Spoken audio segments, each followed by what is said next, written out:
Kumusta kayong lahat? Ako si Aina. Ngayon, gusto kong magbahagi ng artikulo ng patotoong batay sa karanasan na pinamagatang nagagamit din sa pamilya ang mga prinsipyo. Ang pangunahing tauhan ng artikulong ito, kasama ang kanyang buong pamilya, ay tinanggap ang gawain ng makapangyarihang Diyos sa mga huling araw. Noong una ay inakala niya na ang kanyang buong pamilya ay maliligtas at papasok sa kaharian ng Diyos na pumuno sa kanya ng kagalakan. Gayunpaman, nang ang kanyang asawa at panganay na anak na babae ay nalantad bilang masasamang tao at pinatalsik mula sa iglesia dahil sa paggambala sa gawain ng iglesia, ang kanyang kagalakan at pag-asa ay agad na nauwi sa pagkabigo at reklamo. Paano nabago ang kanyang kalagayan?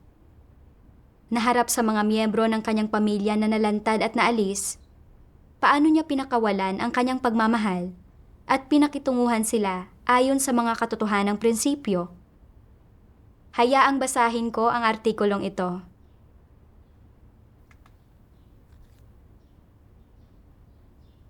Noong Oktubre ng 2004, tinanggap naming mag-asawa ang gawain ng makapangyarihang Diyos sa mga huling araw at sumunod ang dalawa naming anak sa pananampalataya sa Diyos.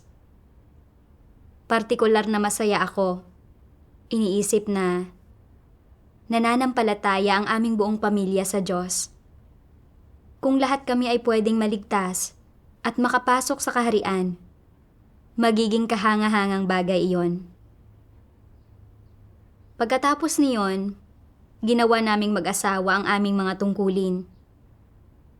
Mas masigasig ang asawa ko kaysa sa akin at palagi kong nadarama na mas hinangad niya ang katotohanan kaysa sa akin. Noong 2013, habang naglilingkod ang asawa ko bilang isang leader ng grupo, sa isang pulong ay pinuna ng leader ng iglesia na si Wang Jing ang mga paglihis at mga problema ng aking asawa sa kanyang paggawa sa mga tungkulin niya. Kalaunan, pinanghawakan ng aking asawa ang mga pagbubunyag ni Wang Jing ng katiwalian. Nanghusga siya ng padalos-dalos at ipinagkalat ang mga iyon na nagdulot para magkaroon ang mga kapatid ng mga pagtatangi laban kay Wang Jing. Nagresulta sa maraming gampanin na hindi na ipatupad at malubhang pagkagambala ng buhay iglesia. Maraming beses na nakipagbahaginan sa kanya ang leader at ang diakono, pero tutol at dismayado siya. Nakikipagtalo pa nga at nangangatwiran nang walang kahit kaunting pagkakilala sa sarili niya. Dahil doon, tinanggal siya ng iglesia sa posisyon niya. Pagkatapos siyang tanggalin, hindi siya nagpakita ng tanda ng pagsisisi at patuloy na naghanap siya ng kapintasan kay Wang Jing. Nagkakalat kung saan-saan ng mga panghuhusga at pagchichismis. Dahil sa kanyang palagiang panggagambala at panggugulo sa buhay iglesia, inilantad at iniulat siya ng ilang kapatid. Kalaunan, kasunod ng pagboto na ipinasa ng 80% ng mga miyembro ng iglesia, tinukoy ang asawa ko bilang isang masamang tao at pinatalsik siya. Noong panahong iyon, nang mangyari ito, napakasakit nito. Nang isipin ko kung paano tinalikuran ng asawa ko ang kanyang propesyon para gawin ang kanyang tungkulin, magmula noong magsimula siyang manampalataya sa Diyos, hinaharap ang lahat ng uri ng paghihirap sa loob ng maraming taon. Ngayong pinatalsik siya, hindi ba't ibig sabihin niyon ay tapos na ang lahat sa kanya? Wala nang kahit anong pag-asa ng kaligtasan. Gayunpaman, wala man lang pakialam ang asawa ko at sinabi niyang, nananampalataya ako sa Diyos. Walang saysay na pinatalsik nila ako. Mananampalataya pa rin ako sa Diyos kahit pagkatapos kong mapatalsik. Dahil nakikita kong gumawa siya ng maraming kasamaan, pero hindi pa rin niya kilala ang sarili niya pagkatapos niyon, at na hindi siya kumbinsido at masama ang loob sa desisyon ng iglesia. Nadama kong hindi naman labis ang pagpapatalsik sa kanya ng iglesia. Pagkatapos siyang patalsikin, maraming kapatid na dumalaw sa bahay namin ang nakipagbahaginan sa kanya at inuudyukan siyang pagnilayan at kilalanin ang sarili niya. Pero ayaw talaga niya itong tanggapin at nakipagtalo ng walang katwiran. Sinasabing laban sa kanya ang mga leader at manggagawa, kaya pinatalsik siya. Bukod doon, nagpatuloy siyang magkimkim ng sama ng loob kay Wang Jing. Kalaunan, hiningi ng sambahayan ng Diyos sa lahat ng iglesia na tingnan muli ang mga dating miyembro na pinaalis o pinatalsik para malaman kung may tunay na pagsisisi ang mga ito at pwedeng tanggaping muli. Naisip ko, kalipikado ba ang asawa ko para tanggaping muli? Mula nang patalsikin siya, hindi pa siya nagnilay at nagkamit ng kaalaman sa mga kilos niya.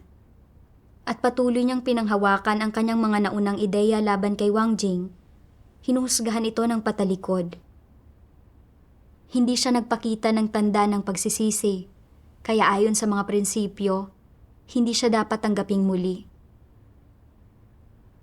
Pero naisip ko, magmula nang pinatalsik siya, palagi pa rin niyang binabasa ang mga salita ng Diyos at sinusuportahan kami sa paggawa namin ng aming mga tungkulin. At inaasikaso pa rin niya ang pamilyang ito at inaalagaan ang aking paralisado, nakaratay na ina. Hindi ba siya pwedeng bigyan ng isa pang pagkakataon? Noong panahong iyon, tinutulungan ko ang mga leader sa pag-aayos ng mga material ng mga pinatalsik at pinaalis na miyembro. Tinanong ng anak kong babae kung pwede bang tanggapin muli sa iglesia ang kanyang nanay. At palagi ring itinatanong ng asawa ko kung pwede siyang tanggaping muli. Dahil nakikita niyang hindi ko kailanman sinabi kahit minsan na pwede, inakusahan ako ng asawa ko na wala akong puso. Nang marinig ko ito, sumama ang loob ko. Naisip ko, kapag ang isang lalaki at babae ay ikinasal, ang kanilang pagmamahalan ay malalim. Kung hindi ko tutulungan ang asawa kong matanggap muli, hindi mapapalagay ang konsensya ko at parehong sasama ang loob sa akin ng asawa at anak ko. Sa pag-iisip ko nito, nakipag-usap ako sa mga leader, sinasabing, magmula noong patalsikin siya, matatag na nagpatuloy ang asawa ko sa pananampalataya sa Diyos. Pwede ba siyang tanggaping muli sa iglesia? Nakipagbahaginan sa akin ang mga leader. Sinasabing, may mga prinsipyo ang iglesia sa muling pagtanggap sa mga tao. Ang mga nagpatuloy lamang na ipangaral ang ebanghelyo at nagpakita ng tunay na pagsisisi pagkatapos patalsikin o paalisin, ang maaaring tanggaping muli. Hinding-hindi dapat magdulot muli ng kaguluhan sa iglesia ang mga tinanggap muli. Kung susukatin sa mga prinsipyong ito, kahit na hindi ka sinalungat ng asawa mo sa iyong pananalig at nagpakita siya ng ilang mabuting pag-uugali, magmula noong patalsikin siya, hindi niya kailanman pinagnilayan o kinilala ang masasamang nagawa niya na nakagulo sa buhay iglesia at nananatili siyang hindi kumbinsido at dismayado sa pagpapatalsik sa kanya. Isa siyang taong hindi dapat tanggaping muli. Nang marinig ko ang pagbabahagi na ng mga leader, napahiya ako. Alam na alam ko na mula nang patalsikin ang asawa ko, hindi man lang niya kinilala ang masasamang gawa niya noon at nagpatuloy pang ang sumama ang loob niya sa leader na nagpatalsik sa kanya. At hindi niya kailanman pinagnilayan ang sarili niya para baguhin ang mga bagay-bagay sa kabila ng pakikipagbahaginan ng iba sa kanya. Palagi siyang nakikipagtalo sa pamamagitan ng kanyang baluktot na lohika. Dahil namuhay akong kasama siya sa loob ng maraming taon, nauunawaan kong mabuti kung anong klaseng tao siya. Siya ay partikular na mayabang, palalo, at mapilit kahit walang katwiran.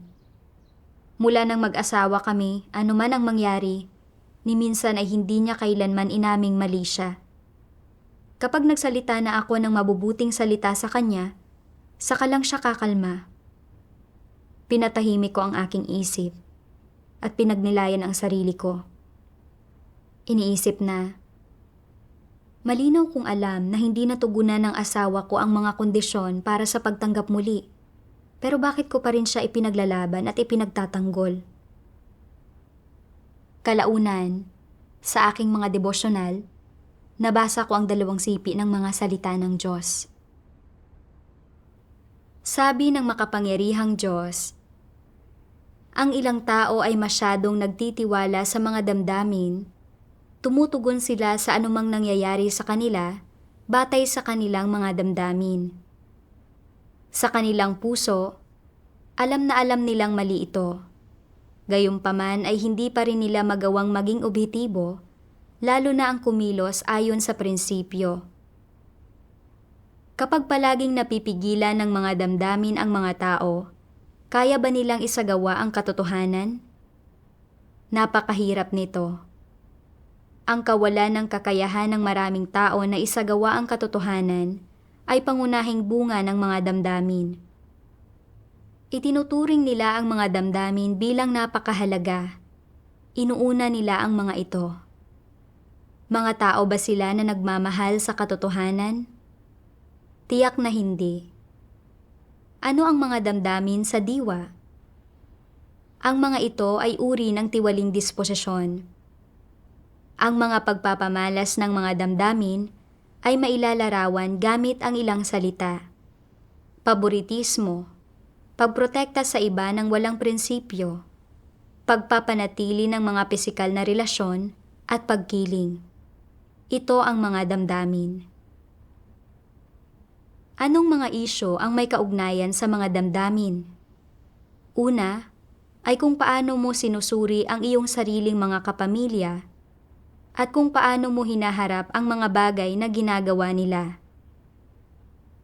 Natural na kasama rito sa ang mga bagay na ginagawa nila kapag kanilang ginagambala at ginugulo ang gawain ng iglesia, kapag hinuhusgahan nila ang mga tao kapag nakatalikod ang mga ito, kapag lumalahok sila sa ilang pagsasagawa ng mga hindi mananampalataya, at iba pa. Kaya mo bang harapin ang mga bagay na ito ng patas? Kapag kailangan mong magsulat ng isang pagsusuri sa iyong mga kapamilya, magagawa mo ba ito ng objektibo at patas nang isinasantabi ang iyong sariling mga damdamin? May kinalaman ito sa kung paano mo hinaharap ang iyong mga kapamilya. Dagdag pa rito, nagkikimkim ka ba ng mga damdamin sa mga taong kasundo mo o sa mga dati nang tumulong sa iyo? Kaya mo bang tingnan ang kanilang mga kilos at asal sa isang objektibo, patas at tumpak na paraan? Kung ginagambala at ginugulo nila ang gawain ng iglesia, magagawa mo bang agad na iulat o ilantad sila pagkatapos mo itong malaman? Gayun din, nagtataglay ka ba ng mga damdamin sa mga taong medyo malapit sa iyo o sa mga may interes na pareho sa iyo? Mayroon ka bang patas at objektibong pagsusuri, definisyon, at paraan ng pagharap sa kanilang mga kilos at pag-uugali? Ipagpalagay na ang mga taong ito na may sentimental na koneksyon sa iyo ay pinangasiwaan ng iglesia ayon sa mga prinsipyo at hindi naaayon sa iyong sariling mga kuro-kuro ang kinalabasan nito. Paano mo ito haharapin? Magagawa mo bang sumunod? Matalim na inilantad ng mga salita ng Diyos ang ugat ng problema. Napipigilan ako ng mga damdamin ko. Alam na alam ko na ginambala at ginulo ng asawa ko ang buhay iglesia at hinusgahan niya ang leader at na hindi siya kailanman tunay na nagsisi kahit na pagkatapos mapatalsik. Ginagawa siya nitong hindi angko para tanggaping muli ng iglesia Pero dahil natakot akong tawagin akong walang puso ng asawa at anak ko, at nag-alala akong masisira ang pagsasama namin, sumalungat ako sa mga prinsipyo para ipagtanggol siya. Sinamantala ko ang aking tungkulin para ipagtanggol siya, umaasang tatanggapin siyang muli sa iglesia. Napakatindi ng damdamin ko. Hinihingi sa atin ng sambahayan ng Diyos na tanggaping muli ang mga tunay na nagsisi pagkatapos paalisin o patalsikin. Pagpaparaya at habag ito ng Diyos. Binibigyan ang mga tao ng tsansang magsisi hanggang sa pinakamataas na posibleng antas.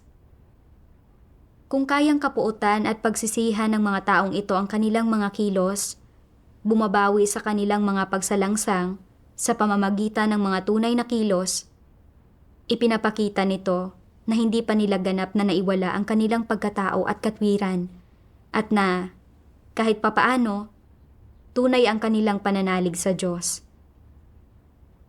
Gayunpaman, ang mga hindi talaga tumanggap ng katotohanan at gumawa ng maraming masasamang bagay ay mga taong ang kalikasang diwa ay tutol sa katotohanan at kinamumuhian ang katotohanan at hindi sila kailanman magsisisi. Ititiwalag ang gayong mga tao. Sumalungat ako sa mga prinsipyo, nagtitiwala sa mga damdamin ko, at ginustong tanggaping muli sa iglesia ang isang masamang tao. Hinahayaan siyang magpatuloy sa panggugulo sa buhay iglesia. Sa paggawa nito, hindi ba't ginugulo ko ang gawain ng iglesia?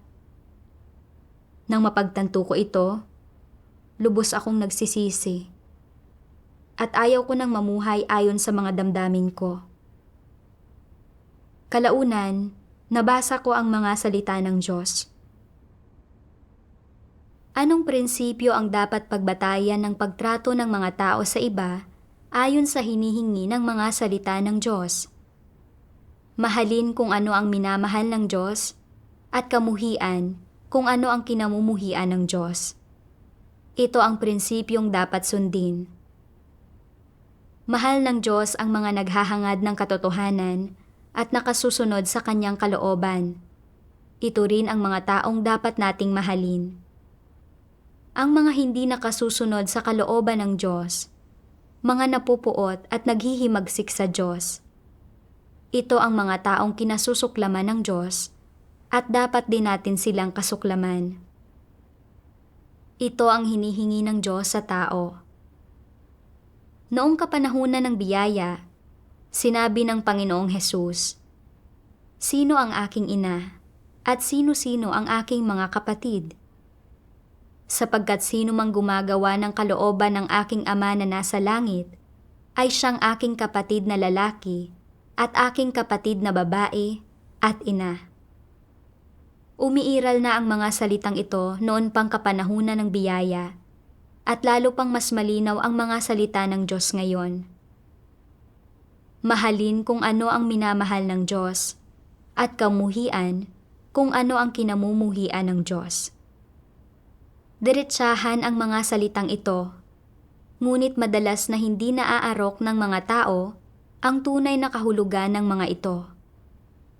Kung itinatatwa at sinasalungat ng isang tao ang Diyos, na siya ay isinusumpa ng Diyos, ngunit siya ay magulang o kamag-anak mo, at sa tingin mo ay hindi naman siya mukhang masamang tao, at maayos ang pagtrato niya sa iyo, baka hindi mo magawang kamuhian ang taong iyon, at baka manatili siyang malapit mong kaugnayan, hindi nagbabago ang relasyon ninyo. Ikababahala mo na marinig na kinamumuhian ng Diyos ang gayong mga tao, at hindi mo magagawang pumanig sa Diyos, at malupit na tanggihan ang taong iyon. Lagi kang napipigilan ng mga damdamin at hindi mo ganap na mapakawalan ang mga ito. Ano ang dahilan nito? Nangyayari ito dahil masyadong matindi ang iyong mga damdamin at hinahadlangan ka ng mga itong maisagawa ang katotohanan. Mabait sa iyo ang taong iyon, kaya hindi mo maatim na kamuhian siya. Makakaya mo lang siyang kamuhian kung sinaktan ka nga niya. Ang pagkamuhing iyon ba ay aayon sa mga katotohanang prinsipyo?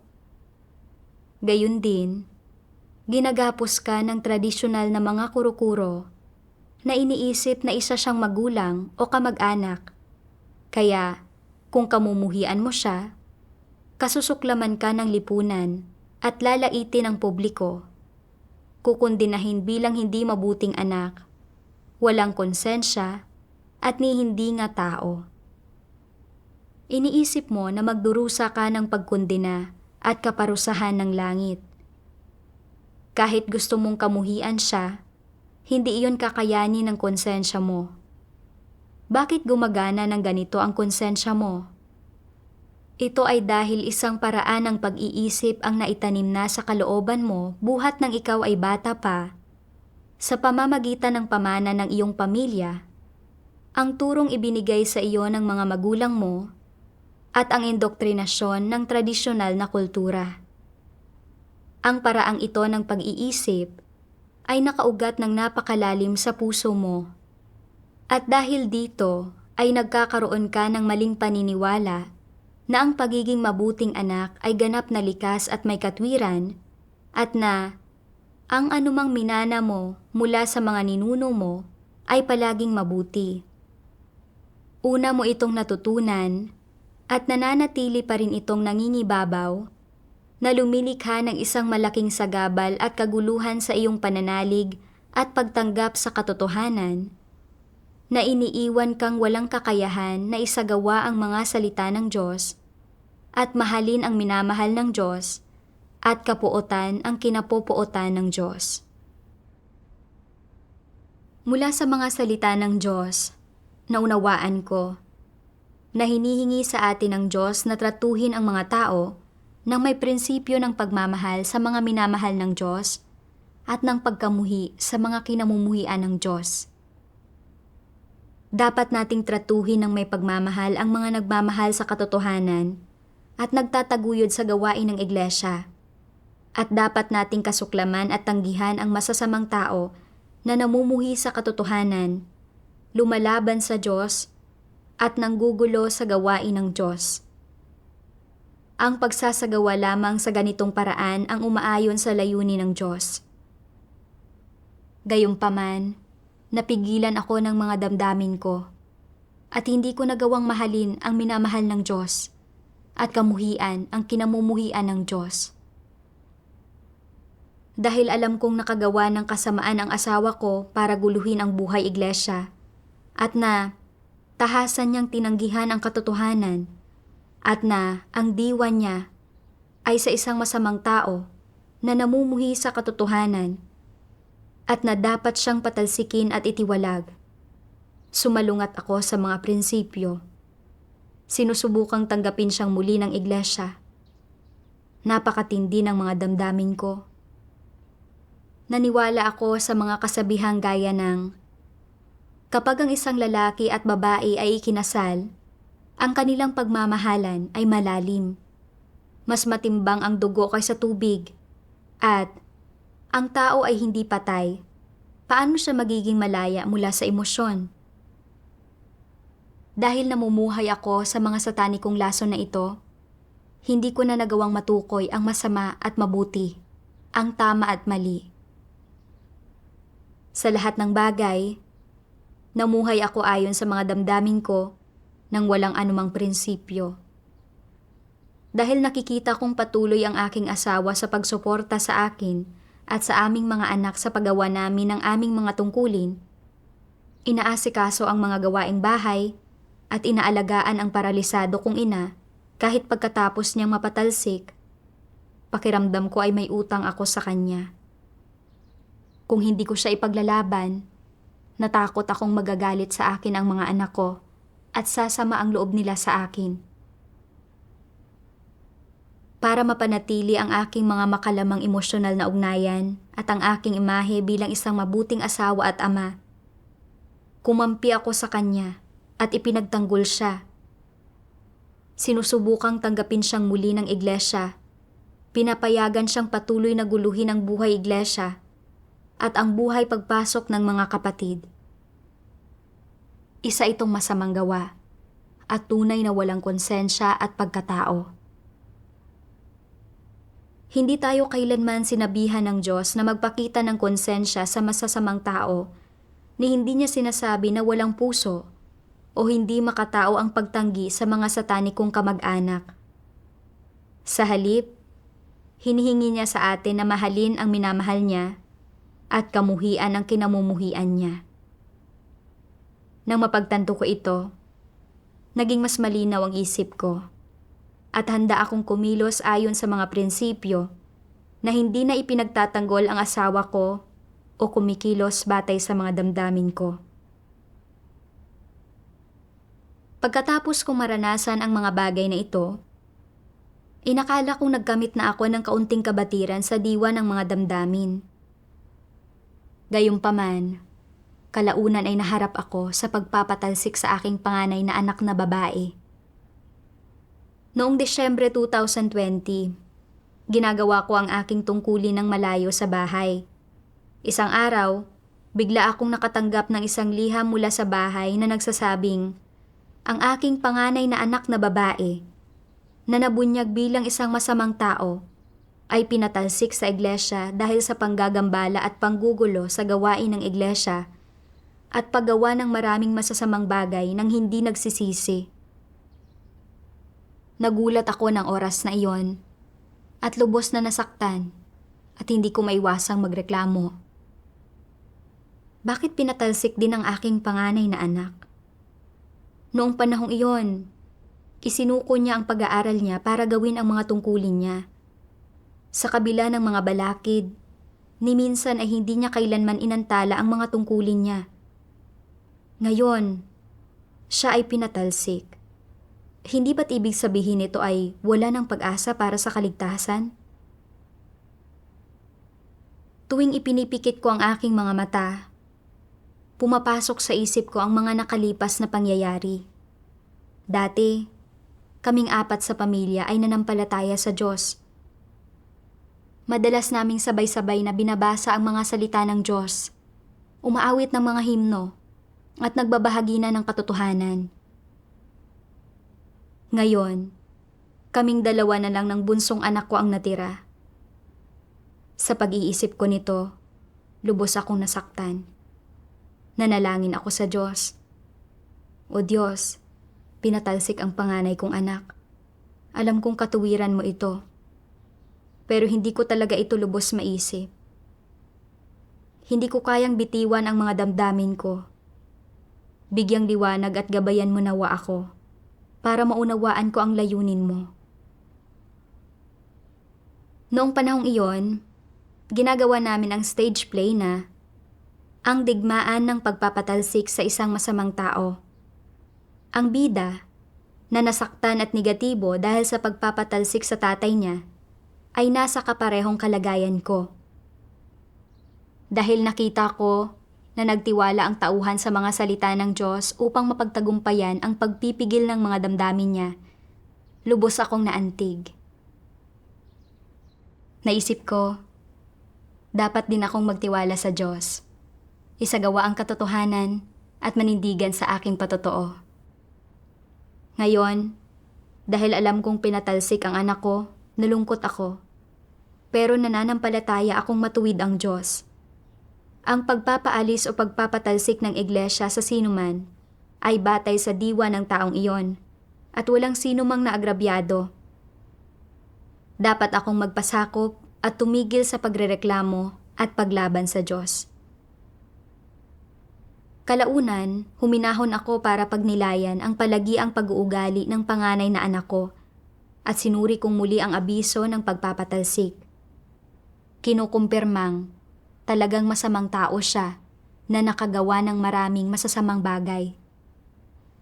Sa panlabas, mukha siyang makatwiran at hindi masyadong nagsasalita. Pero kapag sangkot na ang mga interes niya, nabubunyag na ang mga tunay na kulay niya. Noon, nang tanggalin at ibukod ang asawa ko para sa pagninilay, si Wang Jing, ang leader, ay nagbahagi sa anak ko tungkol sa masasamang gawa ng asawa ko. Bukod sa hindi siya nakinig, ipinagtanggol pa niya ang asawa ko sinasabing, "Hindi ko pa nakita ang mga pag-uugaling ito. Hindi ako naniniwalang ginulo ng nanay ko ang buhay iglesia." Kahit paanong pagbabahagi ang gawin ng leader, ayaw niya itong tanggapin at sinabi niyang siniil at inagrabyado ng leader ang nanay niya. Patuloy na ginugulo ang buhay iglesia. Dahil sa pag-uugali niya, tinanggal siya ng iglesia. Mula noon, nagkimkim siya ng sama ng loob kay Wang Jing. Kalaunan, sa panlabas, mukhang umayos siya at binitiwan ito. Pagkalipas ng ilang panahon, nahalal siya bilang isang leader ng iglesia. Nang panahong iyon, inilipat si Wang Jing sa gawaing nakabatay sa teksto dahil nabigo siyang gumawa ng tunay na gawain. Kaya pinaghigantihan ng anak ko si Wang Jing. Hindi lamang niya ito tinanggal sa gawaing nakabatay sa teksto, kundi naghanda rin siya ng mga material para mapatalsik ito sa iglesia. Noong panahong iyon ay sinabi ko sa kanya, dapat nakabatay sa mga prinsipyo ang pagpapaalis mula sa iglesia. Kung may isang taong pinatalsik ng di makatarungan, paggawa iyon ng kasamaan. Isa iyong seryosong pagsalangsang. Isa lamang huwad na leader si Wang Jing na hindi kayang gumawa ng anumang tunay na gawain, pero hindi siya isang masamang tao at hindi siya pasok sa mga pamantayan para sa pagpapatalsik. Maraming beses akong nakipagbahaginan sa anak ko, pero ayaw niyang makinig. Iginigiit niya na masamang tao si Wang Jing at isang antikristong nararapat patalsikin. Kalaunan, hindi sapat ang ebidensya niya laban kay Wang Jing at hindi sumang-ayon ang mga leader, manggagawa at kapatid. Hindi siya sumuko at patuloy na palihim na nagtipon ng impormasyon dahil determinado siyang patalsikin si Wang Jing sa iglesia. Hindi lang niya gustong patalsikin si Wang Jing, kundi pinarusahan at siniil niya rin ang asawa at anak ni Wang Jing. Inililihis at hinihikayat ang mga kapatid na tanggihan at itakwil ang asawa ni Wang Jing. At tinakot pa ngang tatanggalin ito, na nagdulot ng matinding pasakit at pagkanegatibo sa pamilya ni Wang Jing. Noong tanggalin ang panganay na anak ko, naroon ako, bilang isang diakono ng iglesia. At dahil hindi ko siya ipinagtanggol, nagkimkim siya ng sama ng loob sa akin. Kalaunan, nung nagsulat siya ng mga ebalwasyon, inilarawan niya ako bilang hindi makatao, lubos na makasarili, walang pakiramdam, walang awa, at binigyan ako ng napakapangit na ebalwasyon. Sa pagninilay-nilay ko sa pag-uugali ng anak ko, nabasa ko ang isang sipi ng mga salita ng Diyos. Kapag pinupungusan ang mga antikristo, ang saloobin nila ay hindi pagtanggap at pagsunod. Sa halip, laban at tutol sila rito na nagbubunga ng pagkamuhi. Kinamumuhian nila sa kaibuturan ng puso nila ang bawat taong nagpupungos sa kanila, nagbubunyag ng mga kahiyahiya nilang sekreto at naglalantad ng mga aktwal nilang sitwasyon. Gaano katindi ang pagkamuhi nila sa iyo? Nagngangalit ang mga ngipin nila sa pagkamuhi.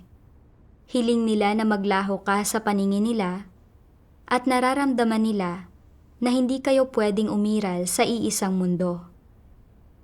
Kung ganito ang pakikitungo ng mga antikristo sa mga tao, kaya ba nilang tanggapin ang mga salita ng Diyos na naglalantad at kumukondina sa kanila? Hindi. Ang sino mang maglalantad sa kanila ay kamumuhian nila dahil sa paglalantad sa kanila at sa pagiging hindi pabor sa kanila at gaganti sila. Nais nilang mawala sa paningin nila ang taong nagpungos sa kanila. Hindi nila matiis na makita ang taong ito na namumuhay ng maayos. Kung mamamatay o daranas ng sakuna ang taong ito, matutuwa sila. Hanggat nabubuhay ang taong ito at gumagawa pa rin ng tungkulin nito sa sambahayan ng Diyos, at nagpapatuloy ang mga bagay-bagay gaya ng dati, nakakaramdam sila ng pagdurusa, pagkabalisa, at pagkayamot sa puso nila. Kapag hindi sila makapaghiganti sa isang tao, palihim nila itong isinusumpa o ipinagdarasal pa nga nila na parusahan at gantihan ng Diyos ang taong iyon at na tugunan ng Diyos ang mga hinaing nila.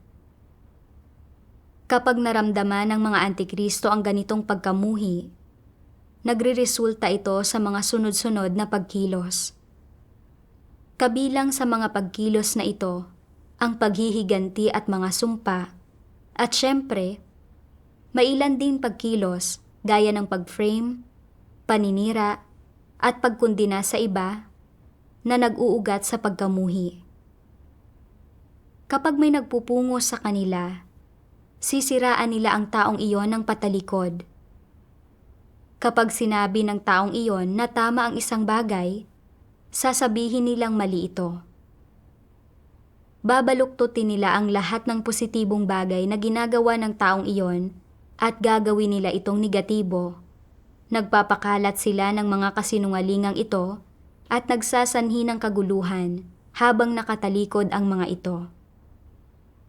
Uudyukan at aakitin nila ang iba na mangmang at hindi malinaw na nakakaunawa ng mga bagay-bagay o hindi nakakakilatis para pumanig sa kanila ang mga taong ito at suportahan sila.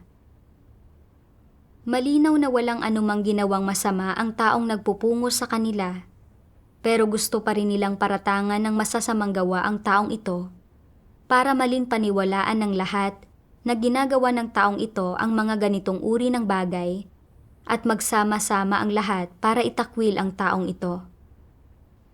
Ginugulo ng mga Antikristo ang buhay iglesia sa ganitong paraan at ginugulo ang mga tao sa paggampan ng tungkulin nila. Ano ang layo nila? Layo nilang pahirapan ang taong nagpupungo sa kanila at himukin ang lahat na abandonahin ang taong ito. Mailang Antikristo rin na nagsasabi, "Pinungusan at pinahirapan mo ako, kaya hindi ko rin gagawing madali para sa iyo ang mga bagay-bagay. Ipapatikim ko sa iyo kung ano ang pakiramdam ng mapungusan at maabandona. Paano mo man ako tratuhin, ganoon din kita tatratuhin.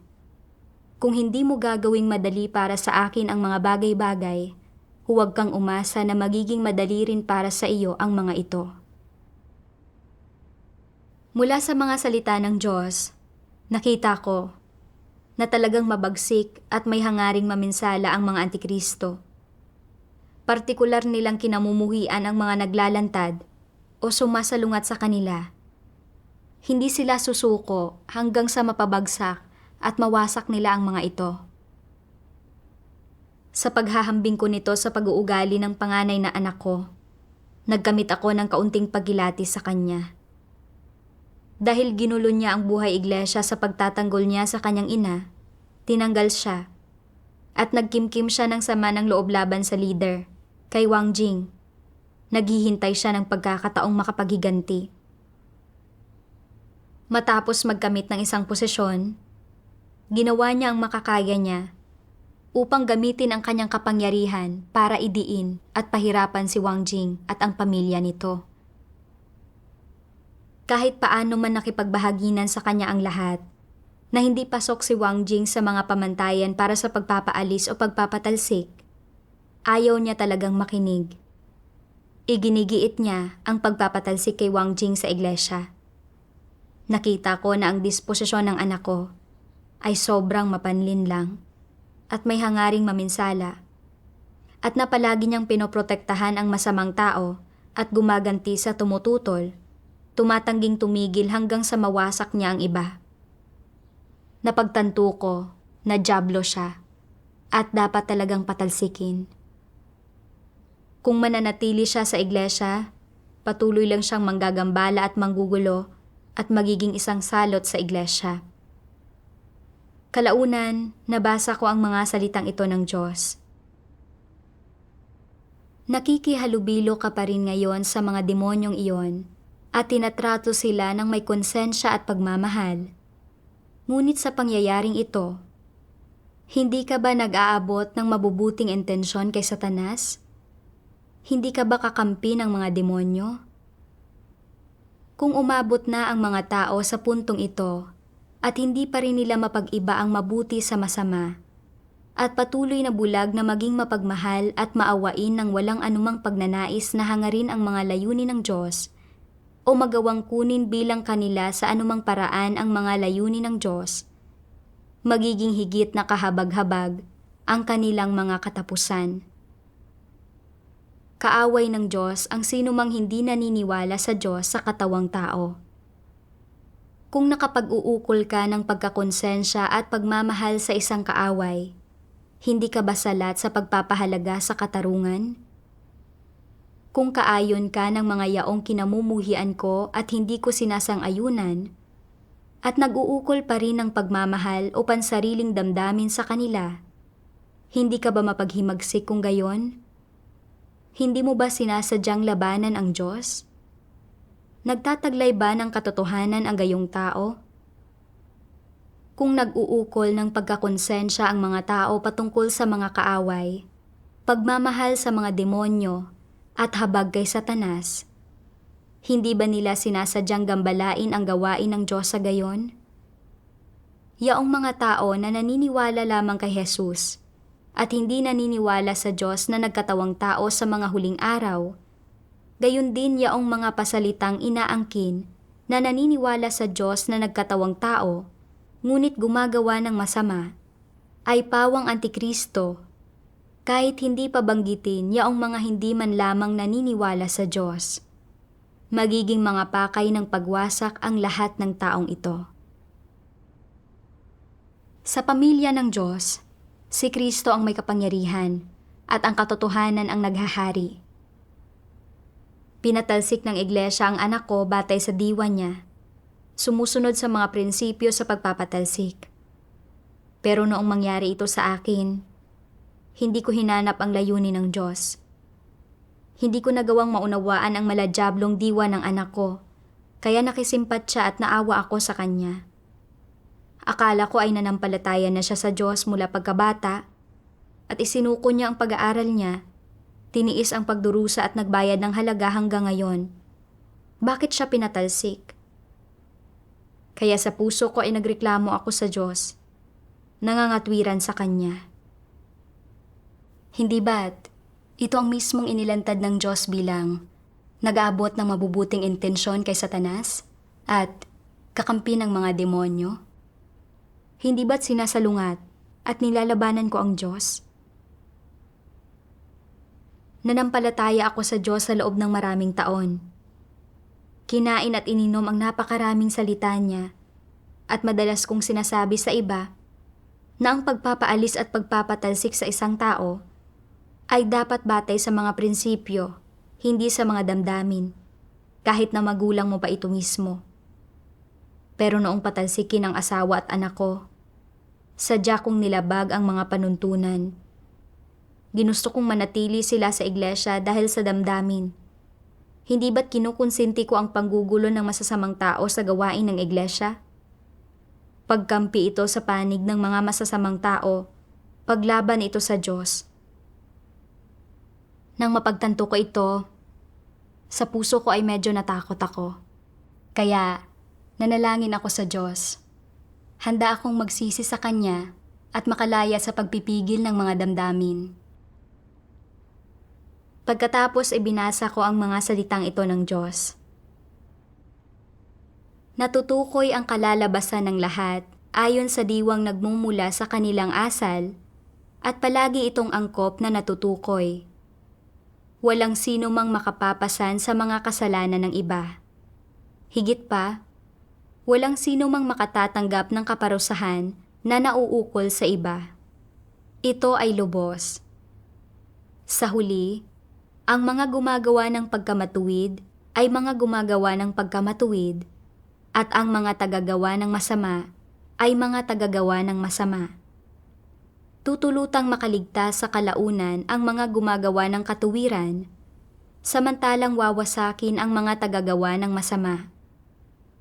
Ang mga banal ay mga banal, hindi sila madumi.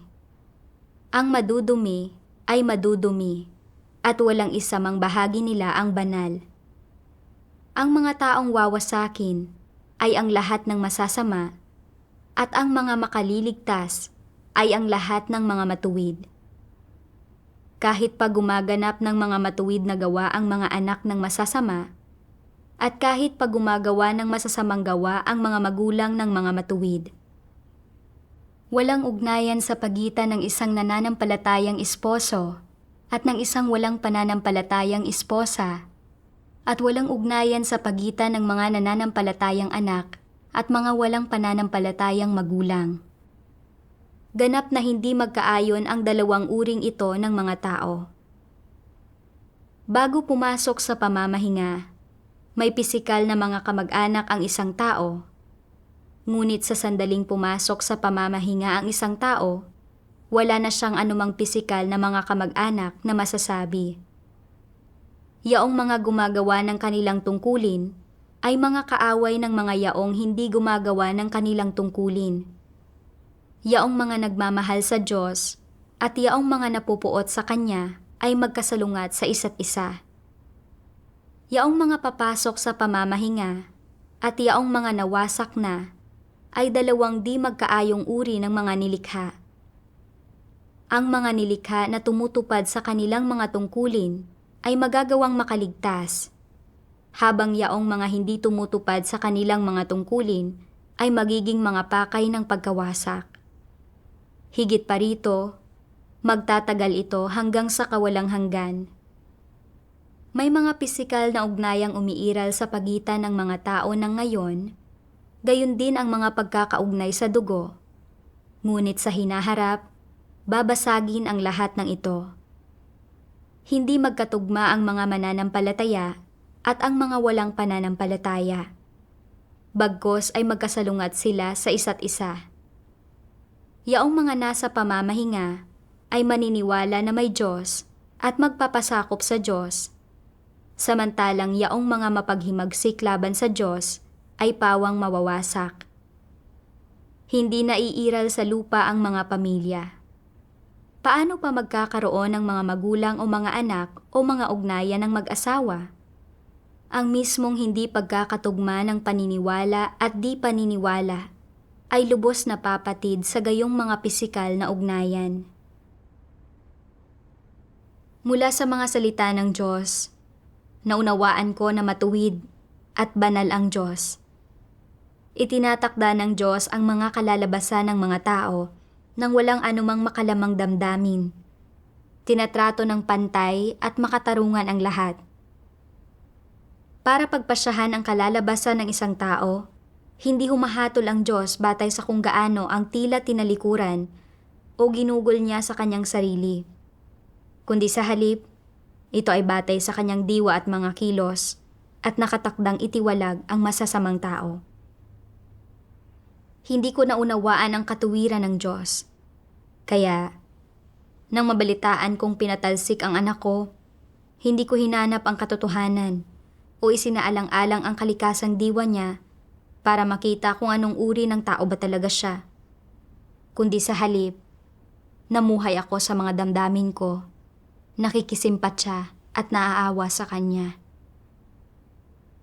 Ngayon ay nakita ko na ng malinaw na bagamat kaya ng anak ko na isuko ang pag-aaral niya at gawin ang mga tungkulin niya, magtiis ng pagdurusa at magbayad ng halaga, ang lahat ng pagsisikap niya ay upang magkamit ng katayuan at reputasyon.